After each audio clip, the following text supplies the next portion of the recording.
Iron Fist, Season 1, Episode 6, Immortal emerges from cave, and I was definitely looking forward to this episode. As you guys can tell, every episode of the show has been getting better and better for me, and it really did seem like we were now in a place where the show was genuinely becoming a really great show. Minus one plot point I didn't really like. It seemed like things were really getting great. And then this episode happened. And look, did I hate this episode? No, but I'm not gonna lie.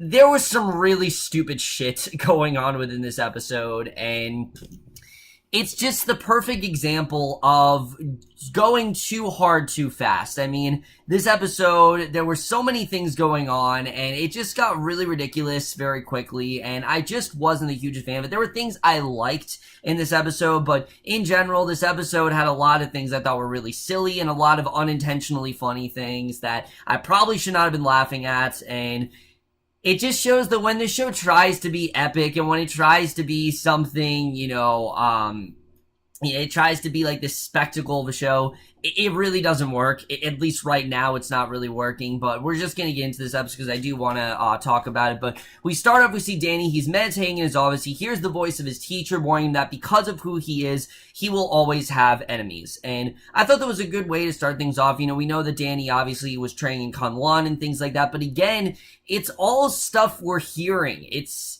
rather seeing rather than hearing. That's like the main thing the show doesn't understand, is that there's a difference between hearing it and actually seeing it. You know, we can't really connect with this stuff because we haven't actually seen it. But at a Chinese restaurant, we see two brothers, Andrei and Grigory Viznikov. They're butchering meat when they hear a commotion in the main room. And when they go out, there's no one there for whatever reason. The Veskinovs then find a bowl resting on a pillow. They go over to check it out, and there's a message in the bowl saying that the time has come. Now, what that's all about, we have no idea, but the time has come for something. I don't know what it is, but the Bride of Nine Spiders then in a lab extricating venom from a spider. There's a knock at the door, and when the bride goes there, she finds a message in a bowl, and she realizes that the time has come. So a man, Scythe, is singing at a karaoke bar. All the customers there are dead except for one. The singer then casually strangles him with a microbe, which I'm not gonna lie, that was pretty badass. I did like seeing that scene, but a prostitute standing at the door, staring at the carnage and horror, holding a bowl with a message.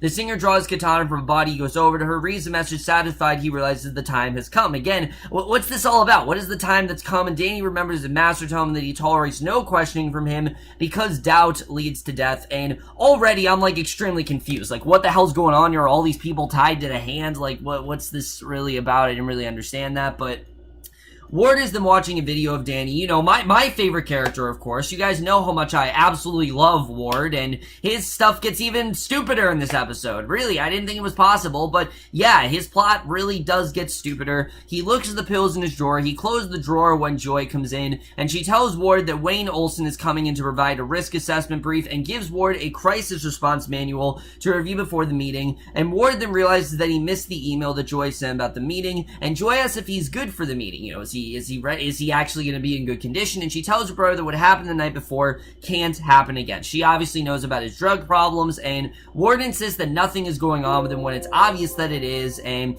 Joy says she knows what's in the drawer. You know, he's not fooling anyone. She knows very well that he's hiding something, and he claims that he took too many muscle relaxers, and he shows her the bottle and promises that it's not a thing. That's nothing for her to worry about. Joy goes, she tells Ward to make sure that Danny is at the meeting, and again, I just don't care about this plotline. I really wanted to.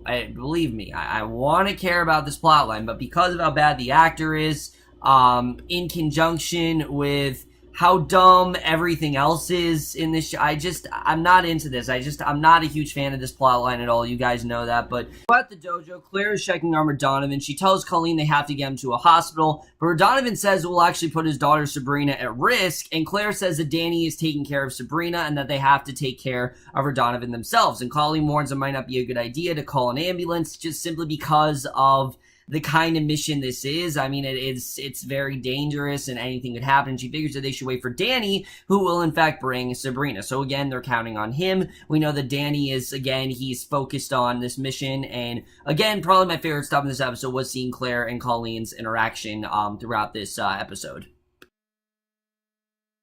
Megan gives Danny the location of 2 more warehouses on the Lower East Side. Ward comes in, excuses Megan, and Danny tells him that he's found the man making the enhanced warehouses, and he insists that it's a real problem, and Ward asks why Danny didn't follow the path of the company laid out. I mean, you didn't do anything, Ward, so obviously Danny's not gonna, listen to you, but Ward gives him the response manual. He tells Danny to be there at 4, but Danny tells him to handle it, and says that a woman's life is in danger, so he isn't going to take the meeting, which I think is probably a very honorable thing for Danny to do. Danny was actually, Danny was not one of the worst things about this episode, for sure. I actually did like Danny here, but Warren says that Danny will be there. Danny says that they have 6 warehouses to check out before 4 and insists that he can't wait. And Ward and Danny go to the parking garage. They take off in Danny's Aston Martin, and they check out the warehouse, and the first 3 are clear. There's an hour left. Ward says that Danny's wasting his time. He ignores him and goes inside. He finds an empty warehouse with a semi-trailer in the center.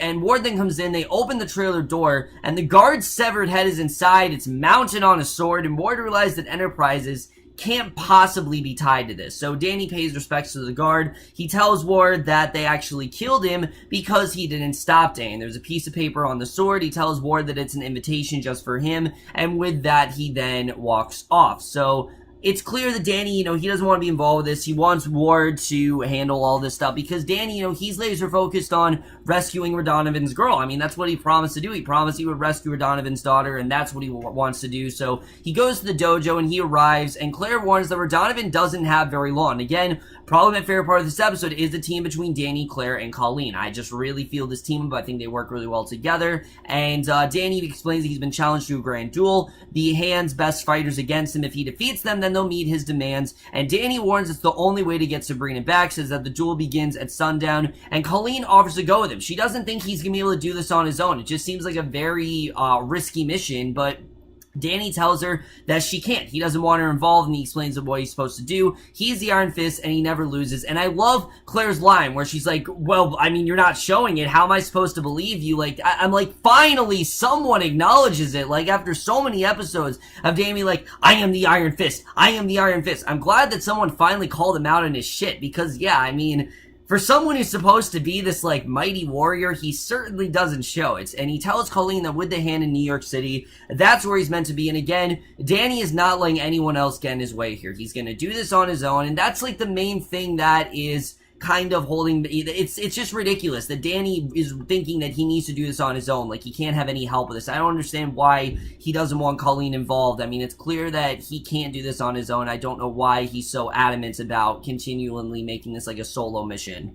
So we then see in his office, Ward then notices blood on his sleeve. He hastily wipes at it. He discovers that his pills are gone, and he calls Megan in. Megan says that Maines came by earlier just as Joy comes in, and Ward insists that everything's fine. He explains that Danny is caught up in something of his, and he won't be at the meeting, and Ward apologizes. Joy says she's tired of hearing that. They meet with Wayne and tell him that Danny is indisposed, and he says that the greatest thing that happened to Rand was the day that Danny came back. And at the dojo, he's performing a kata when Colleen comes in, and she asks to help. She doesn't want to do this on his own, and Danny tells her to take care of her Donovan. He'll get Sabrina. And if you guys can't tell, you can already tell this episode's very repetitive. Like, it's constantly Colleen be like, I want to help. Danny's like, no. They're going back and forth here. He insisted he won't get hurt because he has a vision of total victory and defeat has no place in his mind. And Colleen warns him they'll kill him if he loses, and Danny says that he has no doubts because doubt leads to death. And I get it that that's what you were taught, but the simple truth of the matter is that it's like 1 against like 50 of them. So it's like, it's kind of a no-brainer that you need someone here. And once Colleen leaves, he imagines his master, Lycon the Thunderer, telling the legend of a child touched by fire and delivered from heaven, destined to be their greatest warrior. And Danny wonders if it's him and says that he mastered everything. His master tells him not everything. And Claire comes in, hears Danny apparently talking to himself. And as his master says he has yet to face his most cunning opponent, Claire asks who Danny is talking to. He tells her that it's time. And I like that they're using Claire for little comedic stuff here and there because, yeah, what Danny's doing, it's stupid. It's weird to watch him talk to himself and things like that, but Radonovan calls to Sabrina, pulls out his bandages. Claire stops him and asks Colleen to keep him calm. Radonovan imagines that Colleen is Sabrina and asks her to forgive him. The woman agree they have to take him to a hospital. This was just weird to see the fact that he's like hallucinating that Colleen is Sabrina. I didn't really understand that, but Danny goes to the address. He enters the courtyard inside, and we get probably some of the silliest stuff we've seen on the show. inside this courtyard. The door on the other side leads to a chamber. They close behind Danny. There's a basin in the center of the chamber. Danny announced that he accepts the challenge, and the terms are if he wins, then the hand will release Sabrina and depart from Ram. So Gao comes out, says that her master agrees to the terms, and none of the silly stuff has to do with Gao. Gao is some of the best stuff in this episode. I loved her and Danny's interactions, and if Danny loses, remains alive, he must remove himself from all hand dealings. Danny agrees, and the seal that their arrangement with the basin water. So Gao leads Danny to the next chamber where Andre and Grigori are waiting. He introduced himself and they recognize him from the cover of Forbes, and they say that it's a fight to the death and ask why he isn't at the gates of Kunlun if he's the Iron Fist. The brothers tell Danny that they are two, not one, cut their palms and bump fists, and Gao announced at the start of the challenge. The brothers then take Danny down. He remembers Lai Kun telling him that he can't be in two places at once, and he returns to the fight, strikes them both simultaneously. They say that the real Iron Fist would never leave his post. They accuse him of running away. He tells them to shut their mouths, but they continue taunting him. He charges forward. Lai Kun then tells him to destroy all other thoughts except to destroy the hand. He takes down one brother. The other one slashes his arm with a knife, and he knocks him down as well. Danny tells him to yield, and after a moment, the brother then passes out. Gao says the first battle is won and goes on to the second room. And right off the bat, it just doesn't seem like there's much of a fight here. Like, it seems like Danny can just easily take out these characters, so there's not really a lot of suspense here. Like, you're not really like, oh, maybe Danny actually can't take them down. It just seems like they're kind of like, you know, they're just kind of weak compared to Danny, and Danny's able to take them down. It just doesn't really feel like there's much of a fight here. So Claire and Colleen then take Radamant to the hospital, and Claire tells her former co-worker, Delicia, I think it's her, Delicia, that she found a John Doe. As they wheel Radamant to Pulmonary, Claire asks Delicia if she can forego the usual ID process. Delicia agrees, but Claire's former boss, Shirley Benson, and two orderlies come over. Shirley agrees to treat Radonovan. The orderlies put him on a gurney.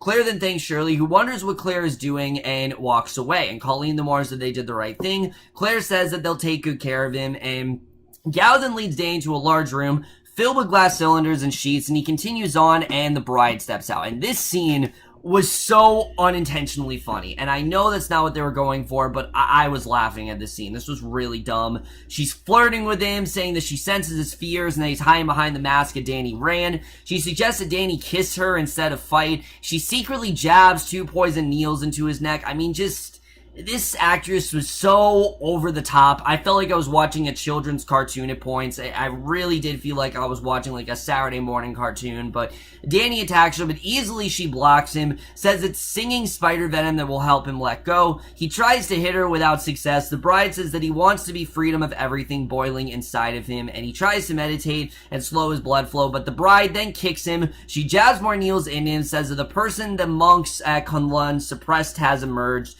Lycon tells Danny that he hears him weeping over the loss of his parents and that the grief is a weakness. The bride then knocks Danny down, tells him to give in. She stabs him with a knife, but Danny actually blocks it, and Lycon tells him to accept or reject the darkness, but either is acceptable, but it reveals who Danny is, and Danny then knocks the bride away. He performs his kata. The light shatters. Danny negates the poison in his system. He knocks out the bride, and Gao declares the second battle is won. He asks if Danny's, she asks if Danny's wishes to withdraw. He refuses to leave without the girl, and they continue on. So again, I just thought this was really dumb. I didn't really feel like there was much of a fight going on here, and it took what could have been some potentially really interesting stuff and just really made it a lot sillier than it should have been.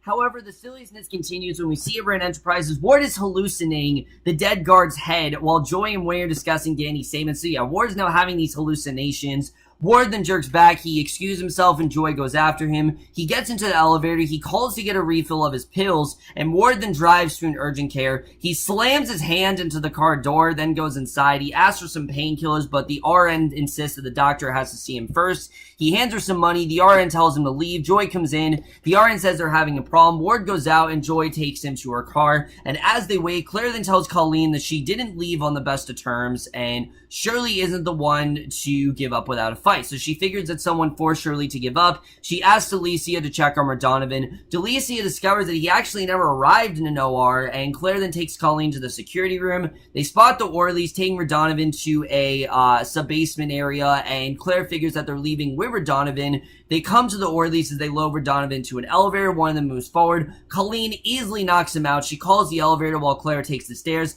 Claire arrives outside. She sees an ambulance leaving. She grabs a fire extinguisher, knocks out the second orderly as Colleen arrives, but they discover that Donovan's gone, and the ambulance was actually a decoy, we find out. So I thought this was actually some really interesting stuff. I would have loved to see more of Claire and Colleen's fighting here, but it's cut short because the rest of the episode we focus on just this thing with Dane that was not interesting. Gao takes Dane to the third room. Lycon tells him that if he chooses to face a dragon, then he risks everything. His former soul will be destroyed. He enters the room. Gao then closes, locks the door behind him. Scythe is waiting and wonders when the real warrior will get there. He tells Dane to choose a weapon. Danny says that he is the weapon, and that scene where it's like, choose your weapon. I mean, that is like straight out of like fucking Mortal Kombat. It was so stupid the way that was done. And him saying that he is the weapon. I mean, there's just some really bad dialogue here, but Scythe then takes a halberd from Iraq. He says that weapons are meant to be used by their master. He asks Danny who his master is. Danny says that he serves himself. Again, some amazing dialogue, but Scythe then attacks Danny, who avoids his strikes. And after Danny shatters the halberd shaft, Scythe then says that he serves the one who called him there. Without question or doubt, he grabs an axe, continues his offensive, and the two fight among the catwalk supports. He disarms Scythe, who recovers one half his weapon. They continue to the next room where Gao is waiting, and when Scythe attacks, he summons the Iron Fist, shatters the blade. Lycon asks who Danny is. He says that he's the legend. He punches Scythe in the chest. Again, great line delivery once again. Gao then brings out Sabrina, puts a knife to her throat, and says that if Danny withdraws, then Sabrina will be spared. And this, in my opinion, was the only really intense scene in the episode. Like, I liked what we got here. She cares nothing for honor, and Lycon reminds Dane that his purpose is to destroy the hand. That's what he's meant to do. He commands Dane to kill Scythe, but Danny tells Gao that he withdraws. Gao then gives him Sabrina, says she never thought that she would meet another Iron Fist in his lifetime. So, yeah, it's just that easily. Like, she just easily gave her over, and she wonders why Danny's in New York, describes a tree in the center of Kunlun Square. Danny realizes that she has been there, says that his reasons for leaving are his own. She tells him that he's different from the monks, and says that Wendell could have used more honor. Danny demands that she tell him about his father. Gao casually then knocks him across the room with a casual gesture, and as he leads Sabrina out, he talks to Lycon, insisting that he won but Gao cheated, and Lycon then turns away from him. Danny tells Sabrina that he was talking to no one, and that is the way this ridiculous episode ends. But let's just get into this episode and where it's going to take us into the rest of the season.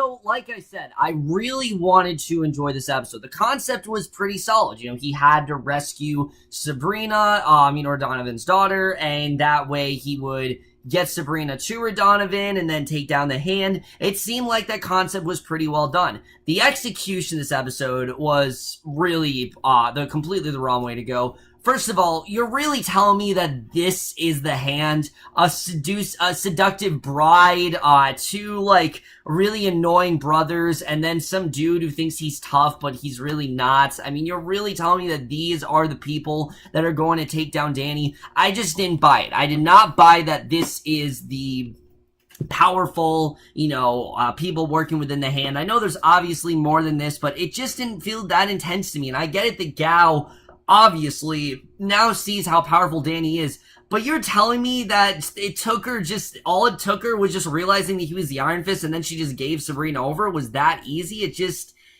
Why didn't you just do that in the first place? Like, it just seems so unnecessary. Why do you have to go through all these trials to prove that he was the Iron Fist? It didn't really make a ton of sense to me, and I didn't really understand that. But I am looking forward to seeing where Gao's gonna go, because it seems that she is actually trying to help out Danny, and maybe she does actually want to train him. Maybe we're gonna get some stuff between those two, but I don't really know. I like seeing Madame Gao in the show, but this does not intrigue me in the way that I think they want it to. I think there was some cool stuff with Gao and Danny where she's wondering, why he's in New York, and, that he should be back in Kunlun and things like that. But again, the main problem is not that it's not an interesting story, because it is. It's the fact that we haven't seen any of this. We didn't get to see Danny in Kunlun. And in every single one of these Marvel Netflix shows, we've gotten at least one origin story-esque type episode. Daredevil, No, we didn't really get it there. We kind of got it with that, like, Nelson and Foggy episode, but we didn't really get much going on there.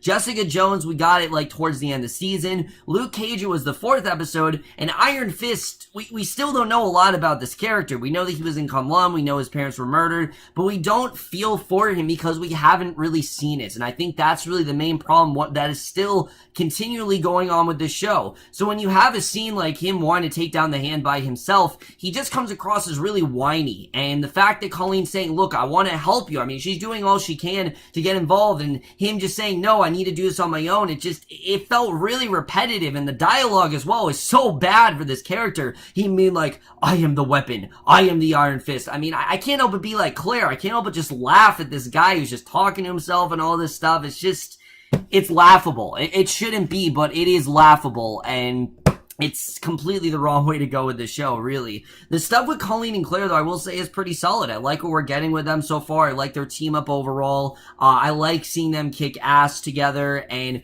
I'm wondering what's going to happen with Radonovan. I mean, obviously he's gone. The ambulance was a decoy. We're now realizing why they couldn't get him to the hospital. So what happened with Radonovan? What's going on there? I think that storyline, I'm definitely into, and I really did like what we got there. But that's just like one half of the episode. The rest of the episode I wasn't a huge fan of. The whole thing going on with Ward and Joy, I just don't give a shit about it. Ward seeing like visions of a dead guard, I really don't care about. I mean, he's just all over the place at this point. At one point it seems like he's on Danny's side, and then he's not. And then he's like saying, oh, I'm going to stay off the pills, but then he's trying to get the pills again. It's clear that obviously he is very much addicted. Then you got Joy, who just seems like she's trying to help him, and these characters, they're just not interesting. They're really not at all. And Ward particularly is just an all-over-the-place character. I'm really not liking what Tom Pelphrey is doing as this character. I think, you know, again, the actor is not convincing me whatsoever. Maybe he's a good actor, but he's really not good in this show at all. You know, I don't know if it was the direction. I know that he was on Banshee, and I know there were people, you know, I've heard people say, oh, he was really good on there. But just from what I've seen here, he really has not been winning me over at all. And like I said, there were some cool action scenes here, but just in general, this episode was really silly and was really a step down from some of the other episodes we've had that up to this point have actually been, we've had 2 really solid episodes. This just felt really all over the place and just really dumb. And I really do hope that this storyline does get better. I hope that it does get more intense, because I want to care about this. I do. I want to see Danny take down the hand. It should be something that we really do want to see, but they're just not handling it in the correct way at all, in my opinion. I think it's just completely all over the place. I think it doesn't make a lot of sense. It doesn't feel really as threatening as it should be, and I'm just not a huge fan of it. Also, where the hell is Harold? We haven't seen Harold in like 2 episodes. Where is he gone? What's happening to him? We don't know why we haven't seen him, but like I said, guys, I wasn't the hugest fan of this episode. I am overall going to give Iron Fist Season 1, Episode 6, Immortal Emerges from Cave, a C. So overall, guys, for me, this episode of Iron Fist. So much, guys, thought this episode overall. Love your thoughts on it. Are you liking where the show is going? Do you not? Again, I'm hoping to get this done by next week. Obviously, you know, Defenders comes out on my birthday, so that's obviously when I want to get this done. I'm gonna try to get another review out later tonight, but that's it for my review. Hope you guys enjoy. We'll see you guys in my next video, which will be for Preacher, and we'll see you guys for that. Okay, bye.